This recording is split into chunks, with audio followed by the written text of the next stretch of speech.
तो चलिए आज एक ऐसी दिव्य यात्रा पर निकलते हैं जिसे दक्षिण का कैलाश भी कहते हैं। जी हाँ, हम बात कर रहे हैं श्रीशैलम की। आइए इसकी आध्यात्मिक ऊर्जा को महसूस करते हैं। और इस सफर की शुरुआत करते हैं मंदिर की सबसे अनोखी बात से। एक ऐसा ज्योतिर्लिंग जहां पता है क्या होता है, भगवान शंकर की शादी होती है, और वो भी रोज। मतलब एक ऐसा दिव्य उत्सव जो हर रोज हर शाम मनाया जाता है। तो आज के सफर में हम क्या क्या देखने वाले हैं? सबसे पहले श्रीशैलम को दक्षिण का कैलाश कहते क्यों हैं, फिर वहां तक पहुंचते कैसे हैं, रुकने और दर्शन की क्या व्यवस्था है, और हाँ, इसके बाद हम गोता लगाएंगे यहाँ की उन अद्भुत कथाओं में जो इस जगह को इतना खास बनाती हैं, और आखिर में जानेंगे शिखर दर्शन के महत्व को। तो चलिए सबसे पहले यही समझते हैं कि भाई इस जगह में ऐसा क्या खास है, इसे दक्षिण का कैलाश क्यों कहा जाता है। तो देखिए, ये मंदिर आंध्र प्रदेश के घने नल्लामाला जंगलों के ठीक बीच में कृष्णा नदी के किनारे बसा हुआ है। और सबसे बड़ी बात, ये 12 ज्योतिर्लिंगों में से दूसरा ज्योतिर्लिंग है जहां भगवान मल्लिकार्जुन विराजमान हैं। अब जो बात इस जगह को वाकई में सबसे अलग बनाती है ना, वो ये है कि श्रीशैलम भारत के उन बहुत ही कम गिने चुने स्थानों में से है जहां ज्योतिर्लिंग और शक्तिपीठ दोनों एक ही जगह पर हैं। मतलब एक तरफ भगवान शिव प्रकाश के स्वयंभू स्तंभ यानी ज्योतिर्लिंग के रूप में हैं, तो वहीं दूसरी तरफ माता पार्वती शक्तिपीठ के रूप में विराजमान है। एक अद्भुत संगम है ये। तो सवाल उठता है कि भाई इन घने जंगलों के बीच बसे इस आध्यात्मिक केंद्र तक पहुंचा कैसे जाए, क्या है रास्ता? देखिए, सबसे आसान तरीका जो ज्यादातर लोग अपनाते हैं वो है हैदराबाद पहुंचने का। ट्रेन से या फ्लाइट से हैदराबाद पहुंच जाइए और वहां से श्रीशैलम के लिए सीधी बस मिल जाएगी। ये लगभग 250 किलोमीटर का रास्ता है जिसमें करीब 5 से 6 घंटे लगते हैं। और हाँ, रास्ते के नज़ारे तो बस देखते ही बनते हैं। हाँ, पर एक बहुत बहुत ज़रूरी बात है जो सबको ध्यान में रखनी चाहिए। ये जो रास्ता है ना, ये घने जंगलों और एक टाइगर रिजर्व के बीच से होकर गुजरता है। तो सुरक्षा के लिहाज से जंगल के गेट सुबह 6 बजे खुलते हैं और ठीक शाम 6 बजे बंद हो जाते हैं। तो अपनी यात्रा की प्लानिंग इसी टाइमिंग के हिसाब से ही करें, देर बिल्कुल ना करें। खर्चे की बात करें तो बस का किराया करीब करीब 400 से 450 रुपए के बीच आता है। और अगर कोई ट्रेन से आने का सोच रहा है तो सबसे पास का स्टेशन मारकोर पड़ेगा, लेकिन वहां से भी मंदिर करीब 90 किलोमीटर दूर है, तो आगे के लिए कोई और साधन देखना होगा।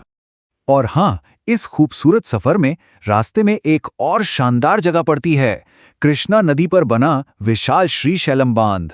आपको पता है, ये भारत का दूसरा सबसे बड़ा हाइड्रो इलेक्ट्रिक प्रोजेक्ट है। यहां का नजारा बहुत ही शांत और भव्य है। एक बढ़िया स्टॉप है ये। ठीक है, तो अब हम श्रीशैलम पहुंच गए। अब बात करते हैं कि वहां रुकने और दर्शन की क्या व्यवस्था है, क्या क्या सुविधाएं मिलती हैं। यहां एक और बहुत काम की बात, श्रीशैलम में आपको प्राइवेट होटल्स नहीं मिलेंगे। रुकने की जो भी व्यवस्था है वो सब देवस्थानम ट्रस्ट ही देखता है। तो सबसे अच्छा तो यही रहेगा कि जाने से पहले ही उनकी वेबसाइट पर जाकर ऑनलाइन बुकिंग कर ली जाए। वहां पहुंचकर ढूंढने में परेशानी हो सकती है। ट्रस्ट के गेस्ट हाउस में काफ़ी सस्ते में कमरे मिल जाते हैं, करीब 250 रुपए से ही शुरुआत हो जाती है। इसके अलावा डॉर्मेट्री का भी ऑप्शन है। और हाँ, कुछ सरकारी होटल्स भी हैं, वो थोड़े महंगे ज़रूर हो सकते हैं पर सुविधाएं भी अच्छी मिल जाती हैं। अब दर्शन की बात करें तो वहाँ आपको 3 तरह की लाइनें मिलेंगी। एक तो है सामान्य लाइन जो बिल्कुल मुफ्त है, फिर अगर समय कम है तो 150 रुपये की शीघ्र दर्शन लाइन है, और एक 300 रुपये की अति शीघ्र दर्शन लाइन भी है, जिससे दर्शन और जल्दी हो जाते हैं। मतलब यहां भी आपके पास विकल्प मौजूद हैं। चलिए अब आते हैं इस जगह की आत्मा पर, यानी यहां से जुड़ी कहानियों पर। आखिर ऐसी क्या कथा है जिसके कारण भगवान शिव ने इस पर्वत को अपना निवास बनाया? तो कहानी कुछ यूं शुरू होती है कि एक बार भगवान शिव और माता पार्वती के दोनों बेटों गणेश जी और कार्तिकेय जी में एक होड़ लग गई। शर्त ये रखी गई कि दोनों में से जो भी पूरे ब्रह्मांड का चक्कर लगाकर पहले वापस आएगा, उसी की शादी पहले होगी। अब भगवान कार्तिकेय तो बिना देर किए अपने वाहन मोड़ पर बैठे और निकल पड़े ब्रह्मांड की परिक्रमा पर। लेकिन गणेश जी तो ठहरे बुद्धिमान। उन्होंने क्या किया, वो कहीं नहीं गए, बस अपने माता पिता शिव और पार्वती के ही चक्कर लगा लिए और हाथ जोड़कर बोले, मेरे लिए तो पूरा ब्रह्मांड आप ही दोनों हैं। अब सोचिए, जब कार्तिकेय पूरी परिक्रमा करके वापस लौटे तो उन्होंने देखा कि गणेश जी का तो विवाह भी हो चुका है। वो इस बात से नाराज होकर क्रौंच पर्वत पर चले गए। शिव और पार्वती जब उन्हें मनाने वहां पहुंचे तो वो दोनों भी अपने पुत्र के पास वहीं ज्योतिर्लिंग के रूप में स्थापित हो गए। कहते हैं माता पार्वती का एक नाम मल्लिका है और शिव का अर्जुन, और बस इन्हीं दोनों नामों को मिलाकर इस ज्योतिर्लिंग का नाम पड़ा मल्लिकार्जुन। और जैसा कि हमने शुरू में बात की थी, ये धाम सिर्फ शिव का ही नहीं, शक्ति का भी है। तो चलिए अब देवी की कथा भी जानते हैं। यहाँ पर माता पार्वती को भ्रमरांबा देवी के रूप में पूजा जाता है।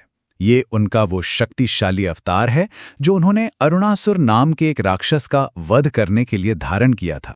अब देखिए, उस राक्षस अरुणासुर को एक बड़ा अजीब सा वरदान मिला हुआ था कि उसे कोई 2 या 4 पैरों वाला जीव मार नहीं सकता। तब देवी ने अपनी शक्ति दिखाई और अनगिनत मधुमक्खियों का रूप धारण कर लिया और उस राक्षस का अंत किया।